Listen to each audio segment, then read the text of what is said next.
Hi there. Right, I had another little recorded chat to share with you, and here is the recorded interview. I hope you enjoy it and I hope it's helpful for you.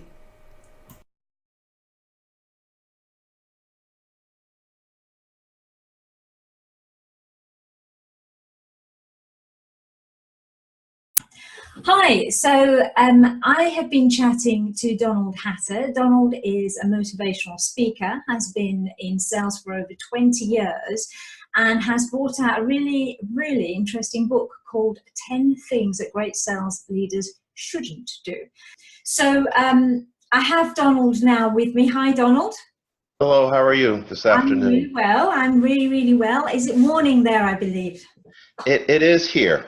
It Okay, is here. so just so that people watching this are aware, if there is any time delays, it is because I'm in the UK and here it is about 3 o'clock or just after, and I think over there, Donald, for you, it's probably about 9 o'clock in the morning. Yes, ma'am. Okay, Yep, in Texas, 9 o'clock. great. Well, listen, the book was a really great read for me, and it's great to chat to you again. And one of the things that you said to me on our last conversation that I really wanted to pick up with you is this term, elephant hunting. So, explain, what is elephant hunting?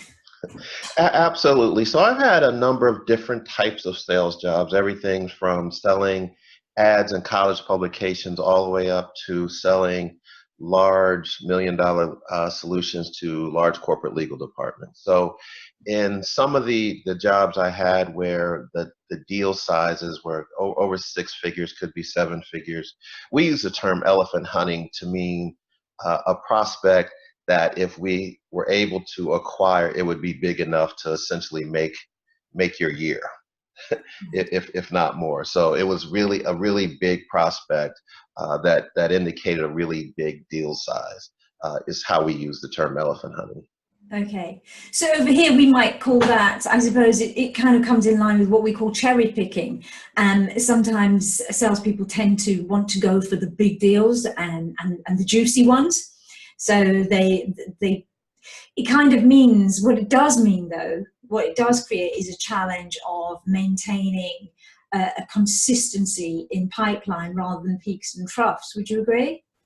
Yeah, absolutely. So the terms here are just a little bit different from our perspective. Cherry picking are those clients or prospects that we view as the easiest to get, Mm. whereas elephant hunting is those prospects that would be most rewarding. And as you mentioned, the danger in elephant hunting is that, okay, well, if you don't make that deal, you don't complete that transaction, you've wasted, I don't use, you've spent a lot of time to not come up with any good results. So it does mess up consistency in your pipeline and everything else. And once again, the flip side of that is if you do get that client or Yeah. that prospect, it it really it keeps you fed for a long time. Well, okay, and then at this point, I just want to bring you back to one of the blunders which I have here, one of the 10 blunders in your book. And number 7 here says, believe the prospect cares. Don't believe that the prospect cares about your urgency. So whilst you might have an urgency to get in with that business, would you say it's true that larger businesses like that, there are more variables to take into consideration, and more of a structure, more hoops to jump through? Absolutely. And there comes a time where, so I've worked with a lot of companies where the deal size or the sales cycle it could be 9 to 12 months. And so let's say we were selected as a vendor of choice. We then, as individual sales professionals, would still go out and try and get clients to sign by a certain date. And so we'd have management that says, okay, it's the end of our quarter, we need X, Y, and Z. And they would push that thinking down upon the sales professionals. And then the sales professionals would run to the client and say, hey, we need you to do X, Y, Z by this date. And they would conflate their urgency with the urgency of the prospect. So they hadn't done the appropriate things to make the prospect really feel a certain degree of urgency. And so if you're doing it correctly, you're not just running to them saying, hey, I need you to do this by the end of the month. You're Mm. thinking along the entire process. How can I really speed this up? What can I really do for the client or prospect that would make them sign sooner rather than later? Right. Okay. But are there, I mean, when we talk about that, you could almost say, well, is that therefore a wrong prospect or a right prospect? Should you be chasing them when the urgency isn't great for them? Should you be waiting till it fits with their cyclic activity within their organization? Oftentimes we get in situations where we believe, okay, I know this person or this company needs my solution, so all I really need to do is tell them why they need it. Right. I Yeah. should be fine. So not understanding kind of their background, their history, understanding their sales cycles, or not knowing Mm. when and if a compelling event has happened can really cause you to spend a lot of time and effort and not be rewarded. If we were to take the majority, in probably all of your 10 blunders that you've listed in your book, then we could almost put them all together and say, well, you know, this all points to the same thing. Do your homework. Do your homework on the business. If you want those big, juicy, elephant-sized deals, then you've got to put the homework in, put the effort in, understand what's important to them. Absolutely, absolutely. But the other large part of that is I can do, I have to understand and put in the research to really understand if this elephant I'm hunting or this prospect I'm chasing is really the right prospect for me to be chasing. Mm. Yeah. Um, so,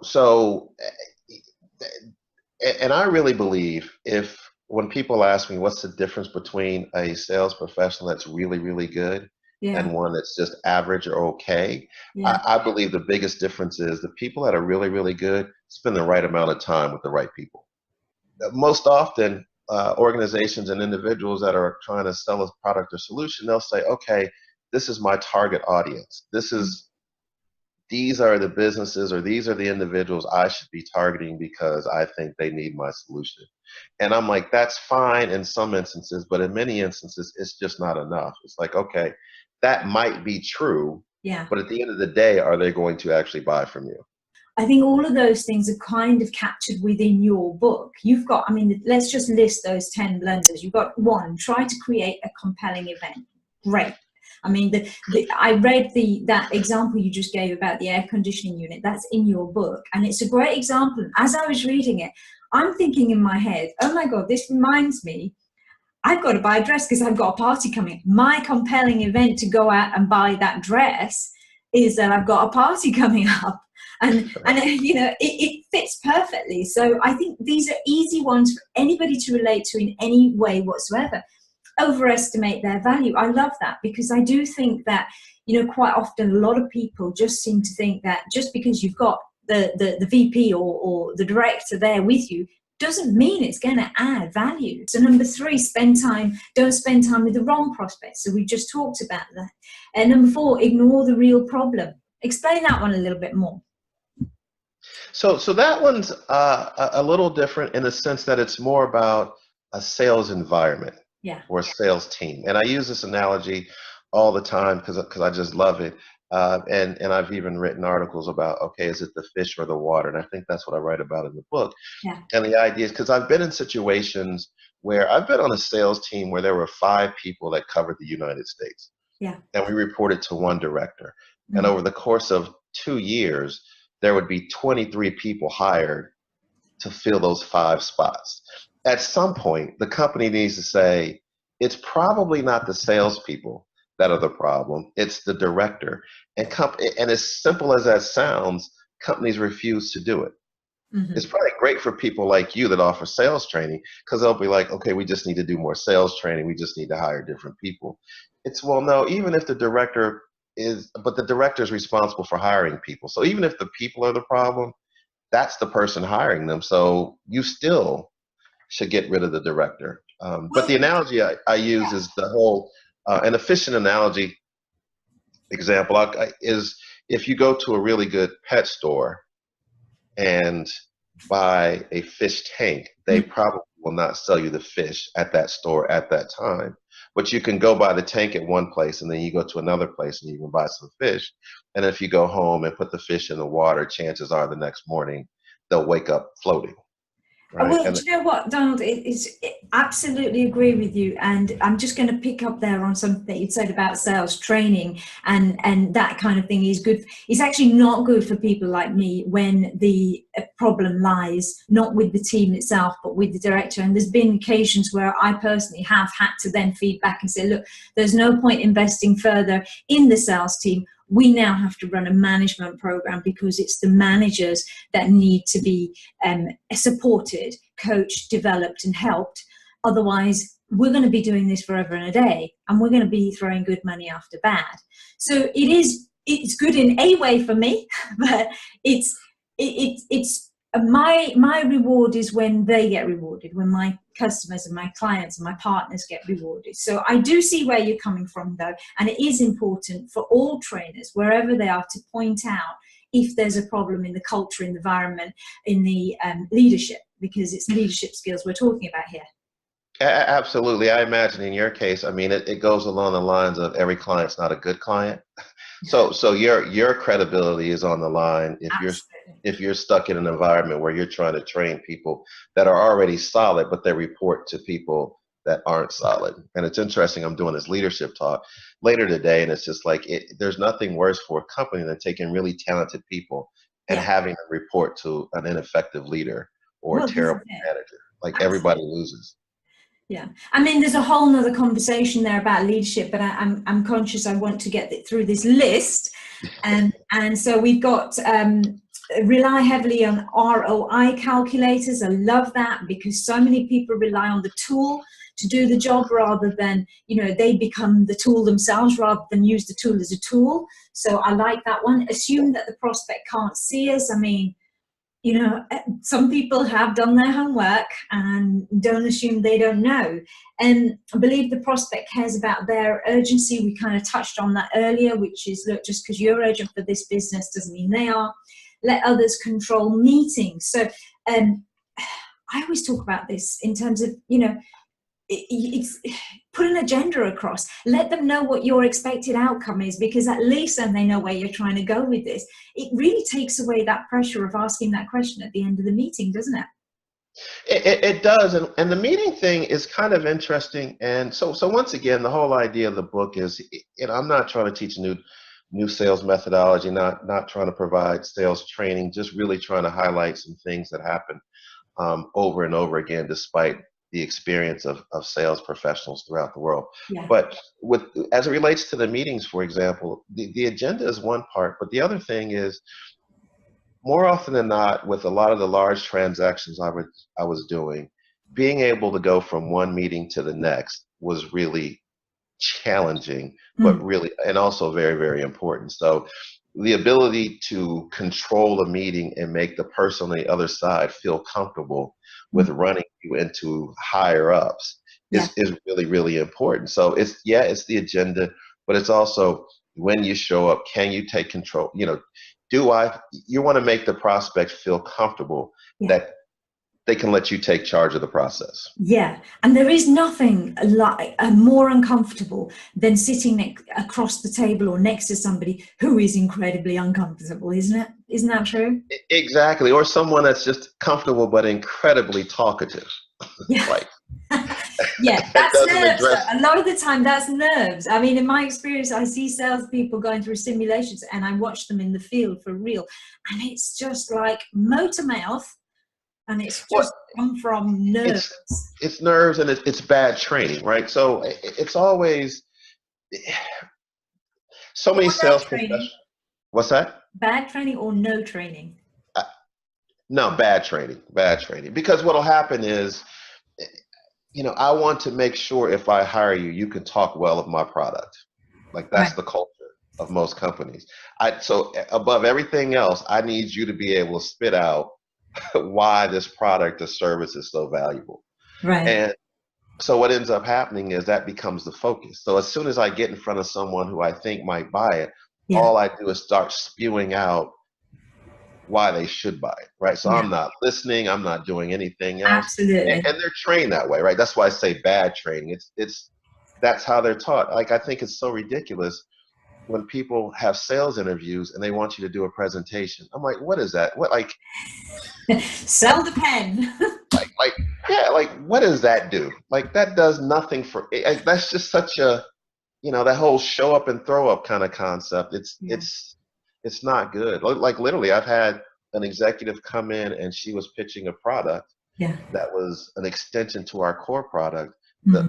company had already said we're not interested in hearing this, but since she was an executive coming from Australia, Mm. they're like put her in front of as many people as possible, and she went on about a product that they weren't interested in, and the main person fell asleep in the meeting, and she kept talking. I'm But like, this happens though. It does happen. And actually a phrase that I've coined myself is telling is not selling. Because so many times, for so many years, I hear salespeople tell. And I just came up with this phrase, and now every time I'm training and we come to that part, I literally, those are the only words I'll put up, and I'll say, right, what does this mean? yes. No, I agree with you. And when you talk about it, I think also matters. So I had a sales position before where it was kind of broken up, and my job was just simply to go in and analyze the problems of the business Mm. and come up with how much these problems were costing the business owner. And then when they said we get to an agreement, and then they, how do I fix it? And I'm like, well, you got to bring these consultants in Yeah. like the next day, Yeah. right? Like to do that. So I'm always along the belief of the sooner you can get in and get into an agreement with what the true problems are and what those problems are costing the business, the better you are at Yeah. at getting them to buy off on your product. And Out of time, so I am going to just very quickly zoom through the last few. So we have the last two. In fact, we're on number 9. Misrepresents the competitive landscape and misunderstand their leverage in the sales cycle. Now, these are really interesting points, and I suggest anybody who wants to know further about them, then go get the book because it's good. I've read it. It's an easy read. It's like a couple of hours even for me. So I would suggest have a look. You can get it on Amazon. You can get it on Amazon Kindle. So if it's easier for you that way, do that. I had another couple of questions for you, Donald, but I think you're off the hook here today. So, but listen, thank you so much for joining me today and allowing me to record this and share it with my subscribers on YouTube. And for subscribers, I hope this has been a useful little video for you. Please do subscribe, and I'm going to put another video link on to show you what else there might be out there that's linked to this particular subject for you to watch hereafter. Anyway, take care. thank you.